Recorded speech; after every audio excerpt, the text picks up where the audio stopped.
നമ്മളൊക്കെ ധാരാളം ദുആ ചെയ്യുന്നവരാണ്. നമ്മുടെ ദുആ ഉറപ്പായും സ്വീകരിക്കാൻ ചില അടയാളങ്ങൾ ഉണ്ടായാലും മതി എന്നാണ്. 9ഓളം അടയാളങ്ങളെക്കുറിച്ച് നമുക്കിന്ന് സംസാരിക്കാനുണ്ട്. അത്തരമൊരു നാവ് നമുക്ക് കിട്ടിക്കഴിഞ്ഞാൽ ഉറപ്പാണ് നമ്മുടെ ദുആ അല്ലാഹ് തട്ടൂല. എന്തോ ഒരു ആഗ്രഹങ്ങൾ നമ്മുടെ മനസ്സിലുണ്ടല്ലേ? ഈ അടയാളം വെച്ചുകൊണ്ട് ചോദിച്ചാൽ അല്ലാഹു തരും, അവൻ കൈവിടില്ല. ആ അടയാളങ്ങൾ ഏതൊക്കെയാണെന്ന് പഠിക്കണം. 1000 രൂപ സമ്മാനമായി ലഭിക്കുന്ന ചോദ്യം എന്താണെന്നറിയണം.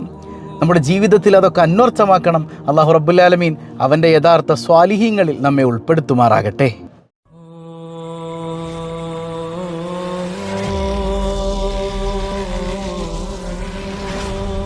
അസ്സലാമു അലൈക്കും വറഹ്മത്തുള്ളാഹി വബറകാതുഹു. ഏറെ സ്നേഹം നിറഞ്ഞ എൻ്റെ പ്രിയ സഹോദരങ്ങളെ, ഈ വിശുദ്ധമായ തിങ്കളാഴ്ച രാവിലെ കടുക്കുന്ന നിമിഷത്തിൽ മസാഉൽ ഖൈർ എന്ന മഹനീയമായ സദസ്സിലാണ് നമ്മളുള്ളത്. നമ്മുടെ ജീവിതത്തിലെ മുഴുവൻ വിഷയങ്ങളെയും കൽബിലേക്ക് കൊണ്ടുവന്ന് എല്ലാം എൻ്റെ റബ്ബിൻ്റെ ഭാഗത്ത് നിന്നുള്ള അനുഗ്രഹങ്ങളാണെന്ന് മനസ്സിലാക്കിയിട്ട് മനസ്സറിഞ്ഞൊരു ഹംദ് പറഞ്ഞ് അൽഹംദുലില്ലാഹി റബ്ബിൽ ആലമീൻ. ഈ ഹംദിൻ്റെ ഫലമെന്നോണം അല്ലാഹു റബ്ബുൽ ആലമീൻ നമ്മുടെ ജീവിതത്തിലുടനീളം സന്തോഷവും സമാധാനവും നൽകി അനുഗ്രഹിക്കുമാറാകട്ടെ. ഇന്ന് ഒരു മനോഹരമായ വിഷയമാണ് നമ്മൾ പറയണത്. നമ്മളൊക്കെ ഒരുപാട് ദ്വാരക്കാൻ ഇഷ്ടപ്പെടുന്നവരാണല്ലേ? നമ്മൾ നിരന്തരം അള്ളാഹിനോട് ദ്വാരക്കുന്നവരാണ്. കച്ചവടത്തിനെക്കുറിച്ച്, കടം പെരുകിയതിനെക്കുറിച്ച്, മക്കളില്ലാത്ത വിഷയത്തിൽ, നമ്മുടെ സന്താനങ്ങൾക്ക് നല്ലൊരു ഇണയെ ലഭിക്കണം എന്നുള്ള വിഷയത്തിൽ, എൻ്റെ കുട്ടി എക്സാമിൽ നന്നായി നല്ല മാർക്ക് വാങ്ങി പാസ്സാകണം, എൻ്റെ കുട്ടിയൊന്ന് സ്വാലിഹാകണം, ഞങ്ങൾ സ്വാലിഹീങ്ങളാകണം, നല്ല മരണം തരണം, നല്ല ജീവിതം തരണം. എണ്ണിയാലൊടുങ്ങാത്ത ആഗ്രഹങ്ങൾ റബ്ബിനോട് നമ്മളിങ്ങനെ ചോദിച്ചുകൊണ്ടിരിക്കുകയാണ്. എന്നാലേ ഈ ചോദ്യങ്ങളൊക്കെ അള്ളാഹു സ്വീകരിക്കണമെങ്കിൽ 9 അടയാളങ്ങളുണ്ടെങ്കിൽ ഉറപ്പായും റബ്ബ് തട്ടില്ല എന്നാണ്. നമ്മുടെ നാവിൽ ഒരു ഇത്തരം അടയാളങ്ങളുള്ള ഒരു നാവാണ് നമ്മുടേതെങ്കിൽ ഈ ദുആ അള്ളാഹുവിന് ഭയങ്കര ഇഷ്ടമായിരിക്കും. അള്ളാഹു കൈവിടൂല, അവൻ അതിന് ഫലം തരും എന്ന് പഠിപ്പിക്കുന്നുണ്ട് സയ്യിദുനാ വ ഹബീബുനാ റസൂലുള്ളാഹി സ്വല്ലല്ലാഹു അലൈഹി വസല്ലം. 9 കാര്യങ്ങൾ ശ്രദ്ധിച്ചു ദ്വാരക്കണേ. നമ്മുടെ എല്ലാ ദുആകളും ഇനി അങ്ങനെ ആകട്ടെ. അള്ളാഹുവിന് ഭയങ്കര ഇഷ്ടമാണ് ദ്വാരക്കൽ, അല്ലേ? അദ്ദുആഉ സിലാഹുൽ മുഅ്മിൻ. ഒരു മുഅ്മിനായ മനുഷ്യൻ്റെ ഒരു ആയുധമാണ് ദുആ എന്ന് പറഞ്ഞാൽ. എനിക്ക് ചോദിക്കാൻ ആരുള്ളത്? എൻ്റെ റബ്ബല്ലാതെ. ആ റബ്ബുൽ ആലമീനായ തമ്പുരാൻ കൂടെ ഉണ്ട് എന്നുള്ള ബോധ്യത്തിൽ നമ്മൾ ദ്വാരക്കുമ്പോൾ അവൻ കൈവിടൂല. അപ്പോൾ ഏതൊക്കെയാണ് 9 കാര്യങ്ങൾ ശ്രദ്ധിക്കേണ്ടതെന്ന് മനസ്സിലാക്കിയിട്ട് ജീവിതത്തിൽ അന്വർത്ഥമാക്കാൻ അല്ലാഹു റബ്ബുൽ ആലമീൻ തൗഫീക്ക് നൽകുമാറാകട്ടെ. അപ്പോൾ ഒന്നാമത്തേത് എന്താണ്? ഒന്നാമത്തേത്, നമ്മൾ ഏത് ഭാഷയിൽ വേണമെങ്കിലും നമുക്ക് ദ്വാരക്കാം, അല്ലേ? അറബിയിൽ തന്നെ ദുആ വേണമെന്നുണ്ടോ? ഇല്ല. മലയാളത്തിൽ ദ്വാരക്കാം, ഇംഗ്ലീഷിൽ ദ്വാരക്കാം, അറബിയിൽ ദ്വാരക്കാം, ഉറുദുവിൽ ദ്വാരക്കാം, ഏത് ഭാഷയിലും നിങ്ങൾക്ക് ദ്വാരക്കാം. പക്ഷെ ഒരു കാര്യം, ഏത് ദുആവും തുടങ്ങുന്നതിന് മുൻപ് ഹംദും സ്വലാത്തും നിർബന്ധമായും ചൊല്ലണം. അൽഹംദുലില്ലാഹി റബ്ബിൽ ആലമീൻ. അള്ളാഹനെ സ്തുതിക്കുക. അള്ളാഹനെ സ്തുതിക്കുമ്പോൾ എങ്ങനെ സ്തുതിക്കണം? അൽഹംദുലില്ലാഹി റബ്ബിൽ ആലമീൻ എന്ന് വെറുതെ പറഞ്ഞാൽ പോരാ. ആ അൽഹംദുലില്ലാഹി റബ്ബിൽ ആലമീൻ, അൽഹംദുലില്ലാ എന്ന് പറഞ്ഞാൽ തൃപ്തിയാണല്ല, എനിക്ക് നിന്നെ തൃപ്തിയാണല്ല, സർവസ്തുതിയും നിനക്കാണെന്ന് പറയുന്നതിൽ നമ്മൾ മനസ്സിലാക്കേണ്ട ഒരു കാര്യം, എനിക്ക് നീ എന്തെല്ലാം തന്നിട്ടുണ്ടോ അതിലെല്ലാം എനിക്ക് തൃപ്തിയാണ്. ചിലപ്പോൾ നമ്മളിത് പറയുമ്പോൾ നമ്മൾ രോഗിയായിരിക്കും. അപ്പോൾ എൻ്റെ രോഗവും എൻ്റെ ഗുണത്തിനാണ് പടച്ചോൻ തന്നത് എന്നുള്ള ബോധ്യത്തിൽ, എല്ലാം അള്ളാഹു തന്നതിൽ എനിക്ക് തൃപ്തിയാണെന്നുള്ള ബോധ്യത്തിൽ വേണം അൽഹംദുലില്ലാഹി റബ്ബിൽ ആലമീൻ. ഒപ്പം ഒരു സ്വലാത്ത്, നമുക്കിഷ്ടമുള്ള ഏത് സ്വലാത്തും, അല്ലാഹുമ്മ സ്വല്ലി അലാ സയ്യിദിനാ മുഹമ്മദിൻ വഅലാ ആലി സയ്യിദിനാ മുഹമ്മദ്, അല്ലേ? ഹബീബായി സല്ലല്ലാഹു അലൈഹി വസല്ലം തങ്ങളുടെ മറ്റൊരു ഹദീസുണ്ട്, ഈ ദുആകളെല്ലാം മൗഖൂഫും ബൈന ശമാഇ വൽ അർള്, ആകാശഭൂമികളുടെ ഇടയിൽ ഇങ്ങനെ തങ്ങി നിൽക്കുന്നതാണ്. എല്ലാ ദുആകളും എപ്പോഴത് ഉയർന്നു പോവുക? അത് ഉയർന്നു പോകുന്നത് എൻ്റെ മേൽ സ്വലാത്ത് ചെല്ലുമ്പോഴാണെന്ന് സയ്യിദുനാ റസൂലുള്ളാഹി സ്വല്ലല്ലാഹു അലൈഹി വസല്ലം. അപ്പോൾ മുത്ത് ഹബീബ് സല്ലല്ലാഹു അലൈഹി വസല്ലം തങ്ങളുടെ മേലിൽ സ്വലാത്ത് ചെല്ലിയാൽ ആ ദുആ സ്വീകരിക്കാനുള്ള സാധ്യത കൂടുതലാണ്. മനസ്സിലായി? അപ്പോൾ ഇടയ്ക്കിടയ്ക്ക്, ഇപ്പോൾ നമ്മൾ ആദ്യം മാത്രമൊന്നുമില്ല, ഇടയ്ക്കിടെ ഒന്ന് സ്വലാത്തിൽ കൊടുക്കുക. കുറച്ച് ആവശ്യങ്ങൾ പറഞ്ഞതിന് ശേഷം ഒരു സ്വലാത്തില്ല. അപ്പോൾ 2 സ്വലാത്തുകൾ, സ്വലാത്ത് എന്തായാലും അള്ളാഹ് സ്വീകരിക്കും, അല്ലേ? അപ്പോൾ 2 സ്വലാത്തുകൾക്കിടയിലുള്ള നമ്മുടെ ദുആ അത് മാത്രമായിട്ട് അള്ളാഹ് തട്ടിക്കളയൂല്ലല്ലോ എന്നുള്ളൊരു പ്രതീക്ഷയാണ് യഥാർത്ഥത്തിൽ അവിടെ ഉള്ളത്. അപ്പോൾ ഹംദും സ്വലാത്തും മറക്കാതിരിക്കുക. രണ്ടാമത്തൊരു കാര്യം എന്ന് പറഞ്ഞാൽ, നമ്മൾ കഴിഞ്ഞതിൻ്റെ മുമ്പത്തെ ദിവസമാണോ അല്ലെങ്കിൽ കഴിഞ്ഞ ദിവസമാണ് നമ്മൾ പറഞ്ഞത് അസ്മാ ഉൽ ഹുസ്നയെക്കുറിച്ച്. അസ്മാ ഉൽ ഹുസ്ന, നിങ്ങൾ ഹബീബായി സല്ലല്ലാഹു അലൈഹി വസല്ലം തങ്ങൾ പറയുന്നുണ്ട്, നിങ്ങൾ അള്ളാഹിനോട് അസ്മാ ഉൽ ഹുസ്ന കൊണ്ട് ചോദിക്കണേ. അസ്മാ ഉൽ ഹുസ്ന കൊണ്ട് ചോദിച്ചാൽ അള്ളാഹു എല്ലാം തരും. ഇനി മുഴുവൻ ഓതാൻ സമയമില്ലെങ്കിൽ അതിൽപ്പെട്ട ഏതെങ്കിലും ഒരു ഇസ്മ എടുത്തിട്ടെങ്കിലും, നമ്മൾ ഇന്നലെ 200 തവണ ഈ ഇസ്മ മുൻനിർത്തി ചോദിച്ചാൽ അള്ളാഹു തരുമെന്ന് നമ്മൾ പഠിച്ചൊരു ഇസ്മുണ്ടല്ലോ, യാ അല്ലാ. കണ്ടോ, യാ അല്ലാ. അല്ലെങ്കിൽ നമുക്ക് ഇഷ്ടമുള്ള ഇസ്മ യാ റഹ്മാൻ അല്ലെങ്കിൽ യാ റഹീം. അപ്പോൾ ഏതെങ്കിലും ഒരു ഇസ്മെങ്കിലും ചുരുങ്ങിയത് മുൻനിർത്തി അള്ളാഹിനോട് ചോദിച്ചു നോക്കിയാൽ അള്ളാഹു തരും. ഇപ്പോൾ മൻ അഹ്സ്വാഹ ദഖലൽ ജന്ന, ആരെങ്കിലും അസ്മാഉൽ ഹുസ്ന മനപ്പാടാക്കിയാൽ അവർ സ്വർഗത്തിൽ കടന്നു എന്നാണ്. അപ്പോൾ നമ്മളിന്നലെ പറഞ്ഞു, വെറുതെ ഇങ്ങനെ മനപ്പാടാക്കി മനസ്സിൽ വെക്കണ കാര്യമല്ല അത്. ഓരോ ഇസ്മിനെയും ആഴത്തിലറിഞ്ഞ് കൽബിലേക്ക് കൊണ്ടുവന്നാൽ, റഹ്മാൻ എന്ന് പറയുമ്പോൾ അവൻ ചെയ്തു തന്ന റഹ്മത്ത് മുഴുവൻ കൽബിലേക്ക് വരണം, അവൻ്റെ റഹ്മാനിയത്ത് തിരിച്ചറിയണം. എന്നിട്ട് യാ റഹ്മാനു യാ അല്ലാഹ്. കേട്ടോ, എന്തൊരു രസമാണത്. അങ്ങനെ മനസ്സിലാക്കി അള്ളാഹുവിനെ കൽബിലേക്ക് ഉൾക്കൊള്ളുന്നവർക്ക് സ്വർഗ്ഗാണ് എന്നാണ്. സുബ്ഹാനല്ലാഹ്.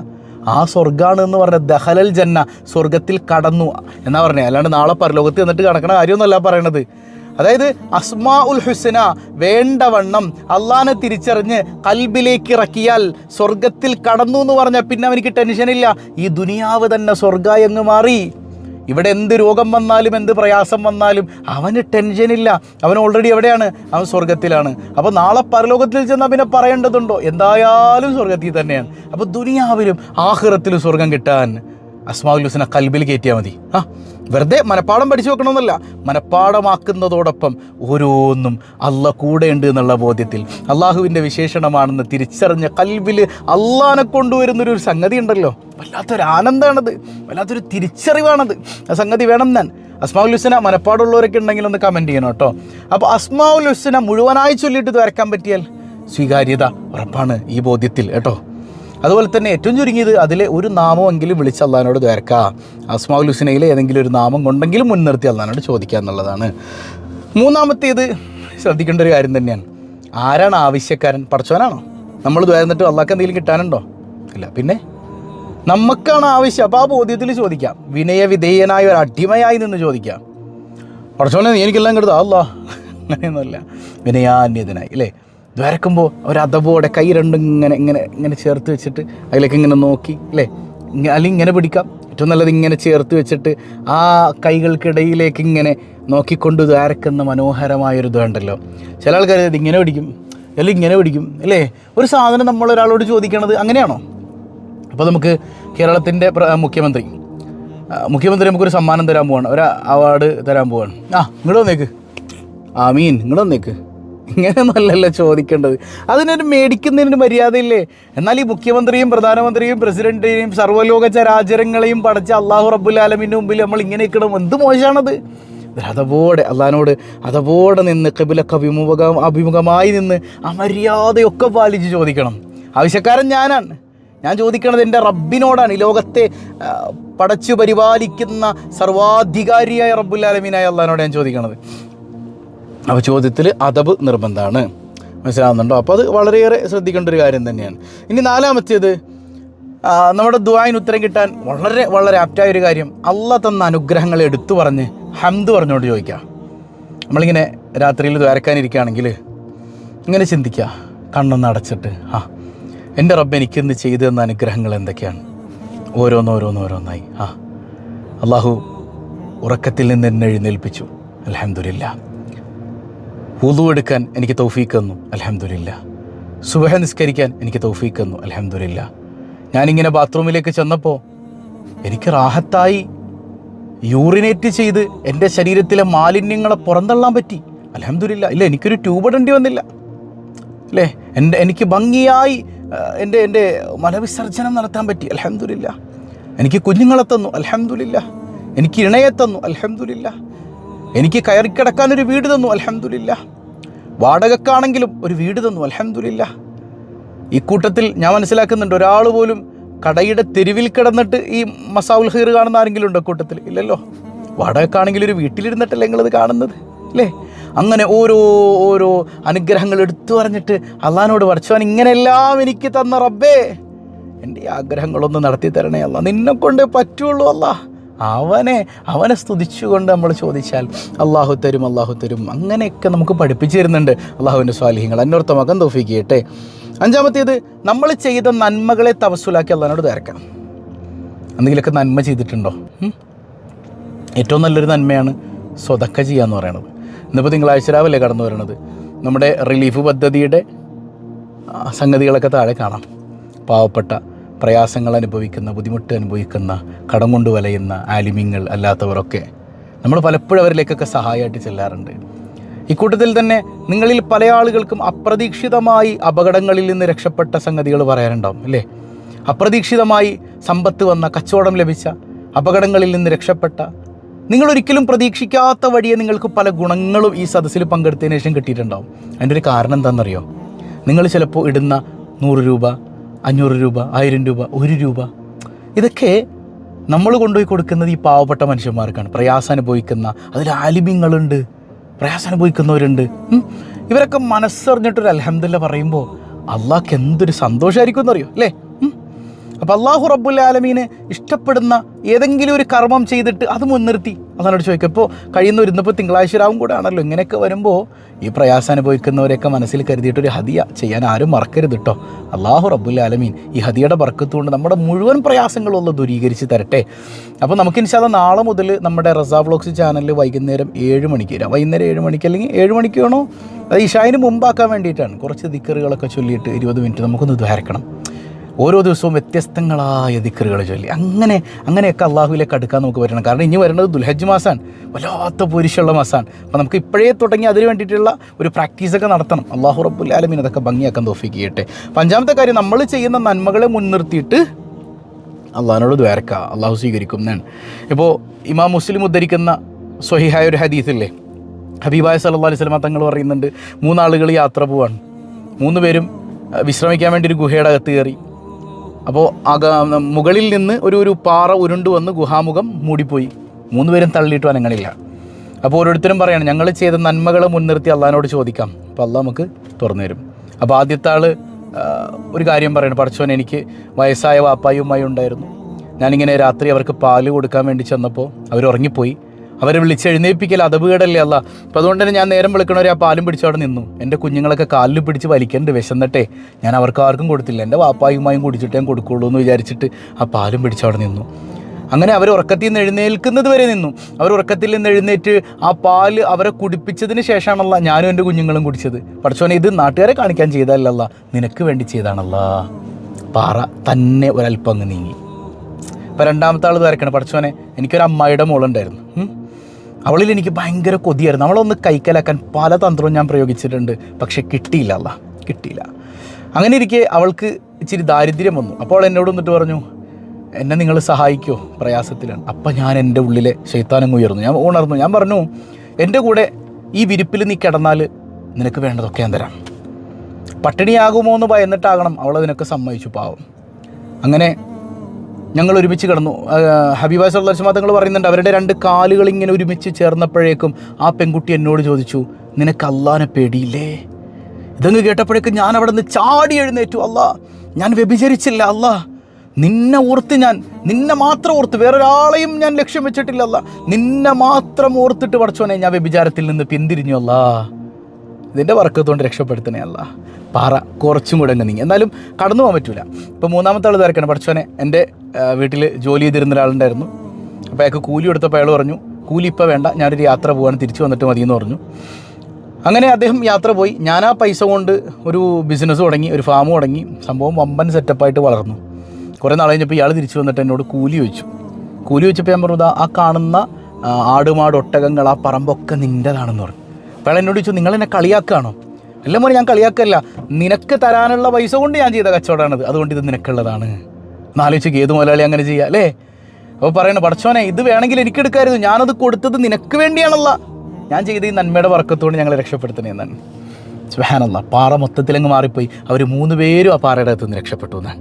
സുബ്ഹാനക യാ റബ്ബ്. മുത്തുനബിയാണ് പഠിപ്പിച്ചു തരുന്നത്. ഇമാം മുസ്ലിം ഉദ്ധരിക്കുന്ന സ്വഹീഹായ ഹദീസാണ്. അപ്പോൾ നമ്മൾ ചെയ്യുന്ന നന്മകൾ, ഇന്നിപ്പോൾ നമ്മൾ ഈ പാവപ്പെട്ടവരെ പ്രയാസം അനുഭവിക്കുന്ന ആളുകളെ നമുക്ക് ഹദിയ ചെയ്ത് സഹായിക്കുന്ന ആളുകൾക്കുണ്ട്. സഹായിച്ചിട്ട് നമ്മളാ ഗൂഗിൾ പേ ചെയ്ത് ഉടനെ, പഠിച്ചോനെ ഈ സ്വതക്കയുടെ വർക്കത്തുകൊണ്ട് ഞങ്ങളുടെ പ്രയാസങ്ങൾ ഇന്നതാണല്ലോ, നീ ഒന്ന് നീക്കി തരണേ അല്ലാ. ഉണ്ടോ? ഇത് ഹബീബ സല്ലല്ലാഹു അലൈഹി വസല്ലം തങ്ങൾ പഠിപ്പിച്ചൊരു കാര്യമാണ്. ഇനി 6ാമത്തത്, അള്ളാനെ കുറ്റപ്പെടുത്തരുത്. ദ്വാരക്കാണ് നമ്മൾ, പഠിച്ചോനെ നീ എന്നെ ഇടങ്ങേറാക്കിയല്ലോ അല്ല, ഞാനാണിങ്ങനെ പണ്ട് മുതലേ എനിക്കൊരു ഗുണമില്ല, ഞാൻ കെട്ടിക്കൊണ്ടുവന്നപ്പോൾ ഒരു ഇടങ്ങേറാണല്ല, ഒന്ന് നന്നാക്കല്ല, ഒന്ന് ശരിയാക്കല്ല. ഈ ചോദ്യം ചോദിക്കണോള് രക്ഷപ്പെടൂല കേട്ടോ. പ്രശ്നങ്ങളാണ്. അള്ളാഹിനെ കുറ്റപ്പെടുത്തില്ല. നമുക്ക് അള്ള പ്രയാസം തരുന്നുണ്ടെങ്കിൽ അത് അള്ളാഹിൻ്റെ തർബിയത്താണെന്ന് തിരിച്ചറിയണം. ആ പ്രയാസത്തിലൂടെ നമ്മളെ ഉയർത്താൻ വേണ്ടിയിട്ടാണ് അള്ളാഹ് അതൊക്കെ തരണത്. അയ്യൂബ് നബിക്ക് ഏറ്റവും കൂടുതൽ പ്രയാസം കൊടുത്തു. ആ പ്രയാസത്തിലൂടെ അയ്യൂബ് നബി കൂടുതൽ ഉയർന്നു. നമ്മൾ പ്രയാസം വരുമ്പോൾ ഒന്നും കൂടെ താഴ്ന്നു പോവാണ്. നമുക്ക് കാത്തിരക്ഷിക്കട്ടെ. അപ്പോൾ കുറ്റപ്പെടുത്താതിരിക്കുക. ഏഴാമത്തേത്, ഒരാൾക്ക് എതിരായി ദ്വാരക്കരുത്. വലിയ പ്രശ്നം അത്. പ്രത്യേകിച്ച് ഉമ്മ അപ്പമാരോട് പറയട്ടെ, മക്കൾക്കെതിരായിട്ടൊന്നും വായിന്ന് വന്നു പോരുത് കേട്ടോ. പെട്ടെന്ന് ഇത് ഫലിക്കും. നമുക്ക് കാത്തിരക്ഷിക്കട്ടെ. ഒരാൾക്കും എതിരായിട്ട് ദ്വാരക്കരുത്. അപ്പുറത്തെ വീട്ടിലൊരുന്ന് നല്ല കാറ് വാങ്ങിയിട്ടുണ്ട്. ഒടുക്കത്തെ കാറ്, അവനെങ്ങാനും വല്ല വണ്ടി കയറി മരിച്ചാൽ മതിയായിരുന്നു കുറച്ചോനെ എന്നൊക്കെ പറയണ ആൾക്കാരുണ്ട്. നിങ്ങൾ പറയുമെന്നല്ല, അങ്ങനെയൊക്കെ പറയണ ആൾക്കാരുണ്ട്. എത്ര മോശമാണത്. അപ്പോൾ നമ്മളൊരാൾക്ക് എതിരായിട്ട് വരുന്നു കഴിഞ്ഞാൽ അത് നമുക്കും ഫലിക്കും. അങ്ങനെ തന്നെ നമുക്കും ഉണ്ടാവുന്നതാണ് സല്ലല്ലാഹു അലൈഹി വസല്ലം തങ്ങൾ പഠിപ്പിക്കുന്നത്. അപ്പോൾ ഒരാൾക്കും എതിരായിട്ട് ദ്വാരക്കാതിരിക്കുക. എട്ടാമത്തേത്, നിൻ്റെ കാര്യം ചോദിക്കുന്നതിന് മുമ്പ് മറ്റുള്ളവരുടെ കാര്യം ചോദിക്കാം. നിനക്ക് ആരോഗ്യം വേണം. അപ്പോൾ എന്ത് ചെയ്യണം? ആദ്യം തന്നെ പടച്ചോനെ എൻ്റെ അയൽവാസിക്ക് ആരോഗ്യം കൊടുക്കണേ അല്ലാ. വെറുതെ അങ്ങനെ ഉഡായിപ്പിറക്കരുത്. മനസ്സിലത് തൃപ്തിപ്പെട്ടുകൊണ്ട് പറയണം. കാരണം എന്താ? ഹബീബായ തങ്ങൾ പറയുന്നുണ്ട്, നീ നിൻ്റെ സഹോദരന് വേണ്ടി ദ്വാരുന്നാൽ, അവൻ്റെ അഭാവത്തിൽ ദ്വാരുന്നാൽ ഒരു മലക്ക് നിൻ്റെ മുമ്പിൽ പ്രത്യക്ഷപ്പെടും. ഒരു മലക്ക് പ്രത്യക്ഷപ്പെട്ടിട്ട് നീ എന്താണോ ചോദിക്കുന്നത് അവിടെ നിന്നുകൊണ്ട് ആ മലക്ക് പറയും, പടച്ചോനെ ഇയാൾ ചോദിക്കുന്നതിന് ആ മലക്ക് ആമീൻ പറയും. എന്തു പറയും? പടച്ചോനെ എൻ്റെ അയൽവാസിക്ക് രോഗത്തിന് ശിഫ കൊടുക്കണമെന്ന് പറയുമ്പോൾ ഈ മലക്ക് എന്ത് പറയും? ആമീൻ എന്ന് പറയും. എന്നിട്ട് മാത്രമല്ല, വലക്കബിമിസിൽ, നീ എന്താണ് നിൻ്റെ അയൽവാസിക്ക് വേണ്ടി ചോദിച്ചത് അത് നിനക്കും തരട്ടെ. അപ്പം നീ അയൽവാസിക്ക് ശിഫ ചോദിക്കുകയാണെങ്കിൽ പടച്ചോനെ ഇവന് ശിഫയാക്കണേ. അയൽവാസിക്ക് സമ്പത്ത് കൊടുക്കണേ എന്ന് പറയുന്നത് പടച്ചോനെ ഇയാൾക്കും സമ്പത്ത് കൊടുക്കണേ. കണ്ടോ? അങ്ങനെ മലക്കൾ ദ്വാരക്കും. മലക്കൾ ദ്വാര സ്വീകരിക്കൂല, ഉറപ്പല്ലേ? അങ്ങനെ. അപ്പോൾ നമ്മൾ നമ്മുടെ കാര്യം ദ്വാരക്കണതിന് മുമ്പ് മറ്റുള്ളവർക്ക് വേണ്ടി, ഫലസ്തീനിലെ നമ്മുടെ സഹോദരങ്ങൾക്ക് വേണ്ടി, മുസ്ലിം ഉമ്മത്തിന് വേണ്ടി, അല്ലേ, ഏത് മതക്കാരന് വേണ്ടിയിട്ടാണെങ്കിലും ദ്വാരക്ക. മറ്റുള്ളവർക്ക് ദ്വാരുന്നാൽ അല്ലാഹു റബ്ബുൽ ആലമീൻ നമ്മുടെ കാര്യങ്ങളൊക്കെ ഏറ്റെടുക്കും. സയ്യിദുനാ റസൂലുള്ളാഹി സ്വല്ലല്ലാഹു അലൈഹി വസല്ലം. ഒമ്പതാമത്തത്, ലാസ്റ്റ് കാര്യം, അവസാനം നമ്മൾ തുടക്കത്തിൽ ഹംദും സ്വലാത്തും കൊണ്ട് തുടങ്ങിയതുപോലെ അവസാനം ഹംദും സ്വലാത്തും കൊണ്ട് ദുആ അവസാനിപ്പിക്കുക. മനസ്സിലാവുന്നുണ്ടോ? അങ്ങനെ ഈ പറയുന്ന 9 കാര്യങ്ങൾ, ഇല്ലേ, 9 കാര്യങ്ങൾ നമ്മളൊന്ന് ഫോളോ ചെയ്ത് കഴിഞ്ഞാൽ അല്ലാഹു റബ്ബുൽ ആലമീൻ നമ്മുടെ ദുആ സ്വീകരിക്കും എന്നുള്ളത് ഉറപ്പ് തന്നെയാണ്. ഈ പറഞ്ഞ അടയാളങ്ങളൊക്കെ നമ്മുടെ നാവിലുണ്ടെങ്കിൽ ഈ നാവ് ഇജാബത്തുള്ള നാവായി മാറുകയാണ്. ദുആഇന് ഇജാബത്തുള്ള നാവായി മാറുകയാണ്. പിന്നെ മഹാഭാഗ്യല്ലേ. അല്ലാഹു റബ്ബുൽ ആലമീൻ അങ്ങനെയുള്ള മുഅ്മിനീങ്ങളിൽ നമ്മെ ഉൾപ്പെടുത്തട്ടെ. അപ്പോൾ ഇങ്ങനെ ദ്വാരക്കുന്ന ആളുകളൊക്കെ ഉണ്ടെങ്കിൽ പറയണം കേട്ടോ. ഇന്നലെ നമ്മൾ ചോദിച്ച ചോദ്യം എന്താണ്? എല്ലാ ആയത്തിലും അള്ളാഹ് എന്ന ഇസ്മ കടന്നു വന്നിട്ടുള്ള സൂറത്ത് ഏതാണ്?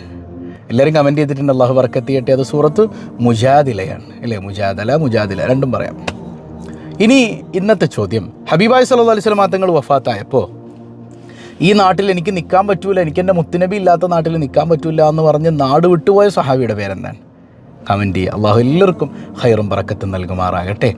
അപ്പോൾ ഒരുപാട് ആളുകൾ സങ്കടം പറഞ്ഞിട്ടുണ്ട്. വിശാലമായിട്ട് നമ്മൾ സ്വഭാവത്തിൽ ദ്വാരക്കുന്നതുകൊണ്ടാണ് ഞാൻ പിന്നെ മസാഉൽ ഖൈറിൽ അങ്ങനെ ദ്വാരക്കാത്തത്.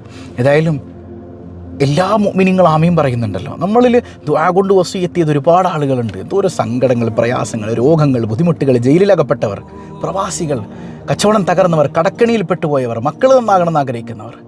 പടച്ചോൻ അങ്ങനെ എന്തെല്ലാം ദുആ വസിയത്തുകളുണ്ടോ ഈ സദസ്സിൻ്റെ ബർക്കത്തുകൊണ്ട്, ഇവർ ഈ ചെയ്യുന്ന ഹദിയകളുടെ ഒക്കെ ബർക്കത്തുകൊണ്ട് യാ റബ്ബനാ എല്ലാവരുടെയും മുറാദുകൾ നീ ഹാസിലാക്കണേ അല്ലാ. നീ ആരെയും കൈവെടിയല്ലേ അല്ലാ. ബിഹഖി സല്ലല്ലാഹു അലാ മുഹമ്മദ് സല്ലല്ലാഹു അലൈഹി വസല്ലം. സല്ലല്ലാഹു അലാ മുഹമ്മദ് സല്ലല്ലാഹു അലൈഹി വസല്ലം. അല്ലാഹുമ്മ സ്വല്ലി അലാ മുഹമ്മദ് യാ റബ്ബി സ്വല്ലി അലൈഹി വസല്ലം. വസ്സലാമു അലൈക്കും വറഹ്മത്തുള്ളാഹി വബറകാതുഹു.